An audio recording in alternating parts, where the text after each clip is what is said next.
All right, y'all. So, of course, we just had the full reveals for LR Super Saiyan 4 Gogeta and LR Mega Shenron. We know their full kits, they drop in, at that time this video goes up, less than 2 hours. But it is time, to get actually analytical here. As much as we all love Super Saiyan 4 Gogeta, Omega fans staying strong. I also love Omega. We got to be unbiased when we talk about these kits. We got to break them down, see what they might be good at, what they might be not so great at. To me, it looks like these kits are going to be really good and very much in contention for best characters in the game. But I really want to sit down and read through things like a second/third time, just so I make sure that I kind of have everything ingrained into my head, especially because, we will be using these characters very, very soon. But yeah, again, let me know what you guys are thinking about the new LRs in terms of their kits, animations, everything like that. Again, very exciting time. I just really want to make sure that again, I'm looking at this just like, okay, what is his kit like? Disregarding my excitement, right? So, we're going to take a look here at Super Saiyan 4 Gogeta, just bring him down here. So he is a GT Heroes Key 4 220% leader. Again, GT Heroes is a pretty good team overall. I think there are a lot of relevant options. I mean, if we're going to consider how the team is currently, we do know that, of course, there is the new LR Super Saiyan 4 Gogeta. If you get the banner unit pan, that's a really huge addition. I feel like without the banner unit pan, the team is definitely not nearly as good as it could be, though, if you really keep in mind the fact that she has the 20% defense raise for 2 turns. I feel like this, really looking at this now, this is made with Super Saiyan 4 Gogeta in mind, because Super Saiyan 4 Gogeta, I mean, just to spoil a little, he doesn't have any defense on his super attack effects. So again, if Super Saiyan 4 Gogeta is, sitting at, 1 million defense when he receives an attack or something, Pan's super attack effect is going to directly buff that. Another character that could directly buff that is Super Saiyan 4 AGL Goku. This guy does have the 2-turn 44% attack and defense raise. So this is actually going to buff at least the other Super Saiyan 4 Gogeta that's on the other rotation. And then once we really consider these super attack effects, it makes sense that, they didn't give this guy any defense. Not that he necessarily needs any defense on a super attack effect because of it. And this guy is also giving him damage reduction support and defense support. So there's a lot of support going around on this team. But I feel like these two characters are very important and prominent to this GT Heroes team. I mean, they're honestly, I would argue they're more important for this team than LR Super Saiyan 4 Gogeta, the fusing one from the 7th anniversary. You really, really want them because, again, the main big boy for this team is going to be the brand new Super Saiyan 4 Gogeta. You're going to have 2 of them on the team. He's going to be providing quite a bit. Very, very good character, right? I mean, he himself, again, if there's another 2 or more GT Heroes allies in the team, he will launch an additional super attack, and all attacks are guaranteed crits for 1 turn. Super class allies will also get key 370% defense for 4 turns, right? So again, on his own team, him and the friend Super Saiyan 4 Gogeta will be giving super class allies 6 key and 140% defense for 4 turns. That is like on the level of the Super Saiyan Goku, Vegeta, and Trunks, or Goku, Gohan, and Trunks from the Worldwide Celebration 2024. So this is a very powerful effect to give characters this really early on, especially, again, if you consider this guy, right? Before he's actually transformed and when he's just Super Saiyan 3 at GT Goku. Even Pan, she does get this, like these buffs starting from the 2nd turn. So the very first turn, Pan could be a little bit weaker, right? And I think that's, again, all these characters are made in mind with working with each other.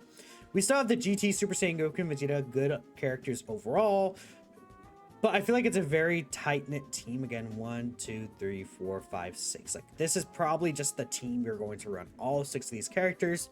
But again, we do have the temporary boost for the Super Saiyan 4 Goku and Super Saiyan 4 Vegeta. GT Goku and Super Saiyan 4 Vegeta will EZA during the 11th anniversary, which is, again, a long time away. But I'm pretty confident that the Super Saiyan 4 Gogeta is not a character that's going to age out. And then, again, we also know that there's a bunch of EZAs.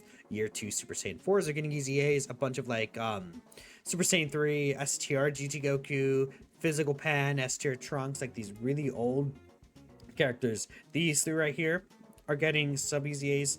We know that the EGO GT Goku is getting sub EZA. So there's a lot of characters here that are getting their sub EZAs and super EZAs during the celebration.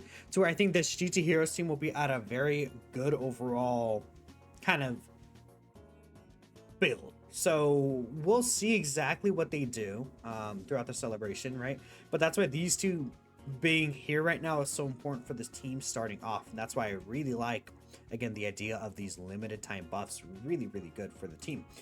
But again, I think, again, it's really important how good this GT Heroes team is, because this guy is reliant on having some of these GT Heroes category allies. He does want another two. And it does suck if we consider him off his team because of the fact that, okay, I mean, we have AGL Super Saiyan 4 Goku, but like, you have to have these two next to him in other teams, which is definitely not like a big ask for any means, right?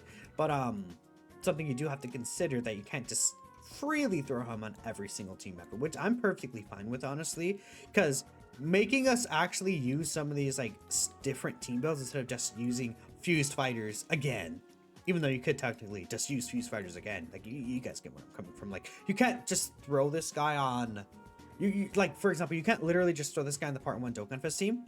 He does fit the full leader scope buff, but there's not really enough GT Heroes until in Super Saiyan 4 Gogeta EZAs, but so far that has not been announced. Basic effects. Finally actually getting into his kit, right? Key 3 and 300% attack and defense, right?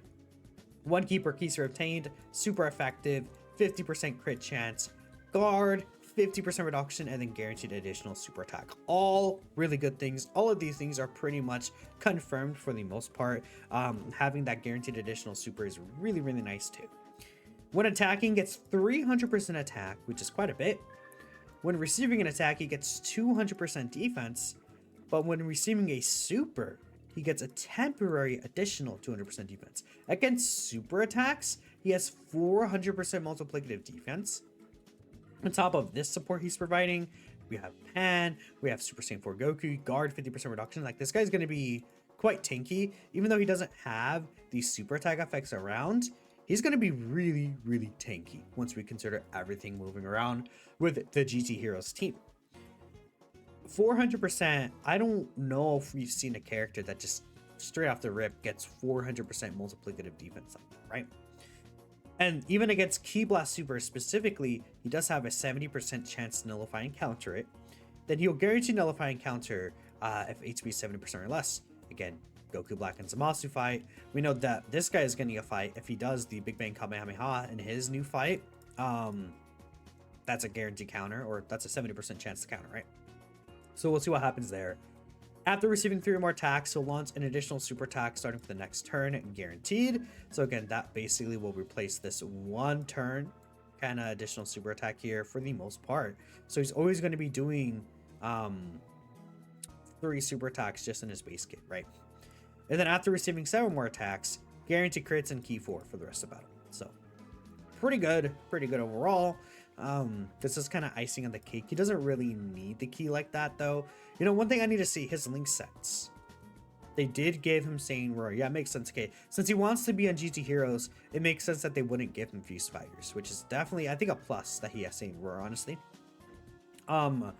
Super attack effects, again, we'll talk about that before the active, but he has a greatly raised attack for 4 turns, a 70% chance of an additional 100% attack for 1 turn with Mega Colossal Damage. Then the 12 key is very similar, where it's a 30% attack raise for the turn, with a 70% chance of an additional 50% attack raise. So again, on the 18 key, you could potentially get 150% attack in that same turn. And then on the 12 key, you can potentially get 80% attack within that same turn. Both of them are 70% chances. It's just a nice little bonus. It doesn't really add anything to the active skill damage, though. Now, the active skill can be activated basically from turn 3, as long as it receives an attack on that first turn, right? So it could be used at any point, basically. I feel like not really difficult, like, for him to receive an attack turn 1.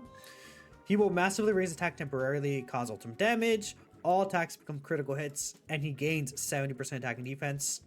That is for 1 turn.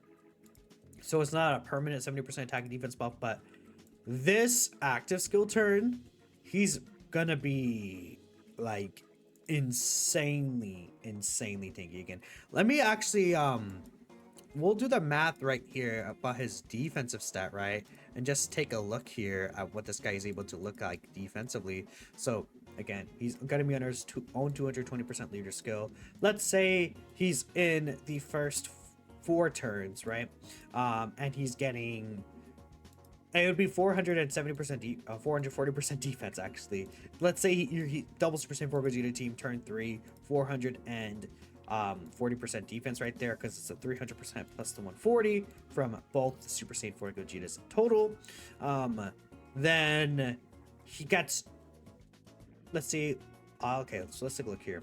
10% defense, 10% defense, 5%. So that's 25% defense that he gets from links, right? Basically like a Big Bad Boss's level link.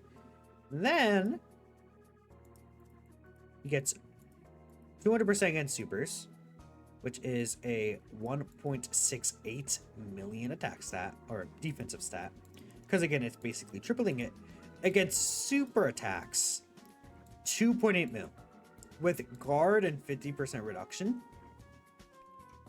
And if you consider the active skill on top of this, I mean, it's just an additional 70%. That's 4.7 mil. Let's consider Super Saiyan 4 GT Goku gets his super attack effect. But let's consider like Pan. Let's say, yeah, let's say, I think for better, let's say Pan gets a couple of super attack effects off. That's 4.4 mil. Not considering any on-turn support besides his own that he's preventing his intro. With the guard and the damage reduction, not considering any unique skill orbs, just his raw defense, pretty much. Which is looking very, very powerful to me. And he has the Ki Blast counter.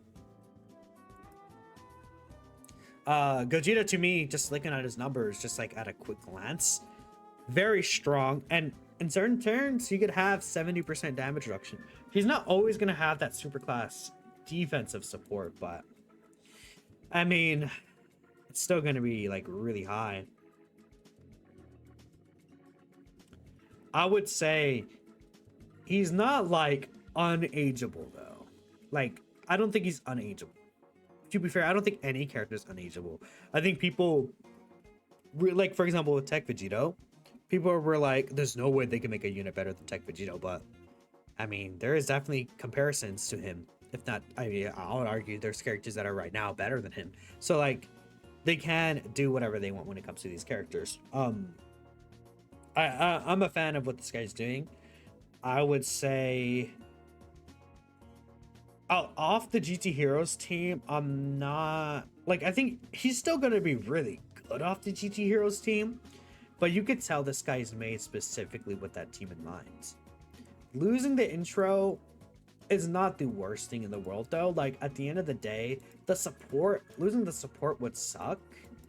But I don't think that's going to make this guy suddenly bad. And it's like, he doesn't necessarily need this additional super attack per se. Like, the extra damage would be nice, but it's not like, it's not the biggest deal in the world, right? At least that's how I feel about it, because he's still going to get so many extra stats. And on other teams, you could have support abilities around him too. So yeah, I think this guy will be great regardless on pretty much any team you throw him on. It's just that his best team is going to be GT Heroes by far. So Omega Shenron, we'll talk about this guy right now. Omega Shenron is on Worldwide Chaos. There's no other Omega Shenron that's on this team, which I think is really nice that we actually have an Omega here. And that's because he actually does shroud the world in his like domain. He does have a domain. He does kind of fill the world with his negative energy. So that's why he's actually on Power Absorption. I think that other Omega should be on this Worldwide Chaos team, but it is what it is. So he has Inhuman Deeds, Power Absorption, or GT bosses. The only unfortunate thing is that like Zamasu is not on the team, so like Infusion Zamasu, but I don't really think that's the biggest loss of all time. Like Infusion Zamasu is quite, I think, good for the Super Bosses team, but I don't really think he's like going to be a necessary tool on this team. And we still have the Goku Blacks, right? This guy, I mean, I guess I could pull up the global Dokkan info site right here, or I could actually probably just pull him up here. Okay, it needs to verify me, I guess, right? But again, we could take a look at his leader skill just here specifically. Whenever it wants to load. That'd be nice. Because, like, again, if we look at his leader skill, we'll be able to see all the characters on there. But again, just to name at the top of my head, I mean, the Goku Black Zamasu character is on this team, which is a huge addition. Agio Rose is on this team as well because he is a worldwide chaos character. So that is really helpful. Battle Fate, Full Power Frieza, Grade 8 Vegeta. We have Shadow Dragon Saga, which I'm not sure. Yeah, to me, Omega Shenron looks quite good. Huge fan of what this guy's doing. And Gogeta is also looking really, really good. So again, we'll see exactly everything that they're going to be doing once they're actually in game. Let's read some of the comments here. I asked Twitter thoughts on the Super Saiyan 4 Gogeta and Omega Shenron kits. Gogeta 4 is really good. Kind of generic big number unit without much of an identity, but the GG Heroes team overall looks really fun. Omega is exactly what you wanted from him. Super excited. Yeah, I feel like Gogeta is kind of just like straight, basic, like really strong character. Omega has more of a unique design to him, I feel like. I do like both of them though. I think Gogeta's design is cool, but again, he's definitely like, just like, oh my god, this card art, by the way. That's crazy. That's a crazy good card art. You're worried about Gogeta's tanking against normals. She's getting blasted by Goku Black normals. I don't know. I mean, he's gonna have half the defense that we saw, but he should be overall fine. And we'll see, but I don't really see an issue, especially again, you will have the active skill available. If like on the active skill turn, he should be more than fine against the normals. So, yeah. 8 replies. Rhodey, come on. I mean, okay. Look. Sometimes I feel bad, but like, I would say, you know what? At least Rhodey says what he believes in. I would also say, I don't know, like for sure how things are going to look like with the exact numbers. Goku Black's normals get up to 10 mil. So even if Gogeta has guard and 50% reduction, I mean, he probably doesn't need that much defense though. Like the amount of defense he has, especially if we consider like other support externally and things like that, like Pan and stuff like that, will be fine, right? But yeah. Not a fan of how basic they made Gogeta. Obviously he's busted, but you want to have variants. You wish he had a taunt in his active skill. I mean, I guess so. Like, I would say Gogeta's design again, like, I would agree that's, like, very straightforward. He's gonna be very fun, though. Like, when you're using him, you see his animations, it's like, yeah, his peak. Both very happy and very bitter. Both are pretty good. Great celebration. 1A, 1B, respectively. Funniest teams and kits combined you've seen in maybe years. You want to suck Gogeta clean? Okay. Shenron looks very underrated as support. He could be really similar to Physical Trio, but for extreme class. Yeah, again, the amount of defense support he's providing, that's permanent, right? Gogeta, that super class support is not permanent. It doesn't need to be, but extreme class permanent 70% 2 turn support and 10% reduction to GG bosses is really huge. Vegeta Blue got cut, but they also stole the Dragon scale. It's very funny. Yeah. Super Saiyan 3 Goku doesn't even have a KO screen like this. Like, I think we won't end it off this, because I think this is the funniest point to end it off of. It's Super Saiyan 3 Goku. We have the Tech Dragon Fist. It doesn't have the KO screen here, because it's not even technically a KO screen. It's like, I don't even know if it's going to show it here. I would assume it does, but I guess I'm not 100%. Again, this is a very old one. Yeah, this is like the KO screen. Yeah, it's not, no. Anyways, yeah. Yeah, we need a new K. Yeah, it's... Anyways, let me know what you guys are thinking. I'm ending the video here. Thanks all for watching, and we're going to be making a lot of videos. Catch you next time.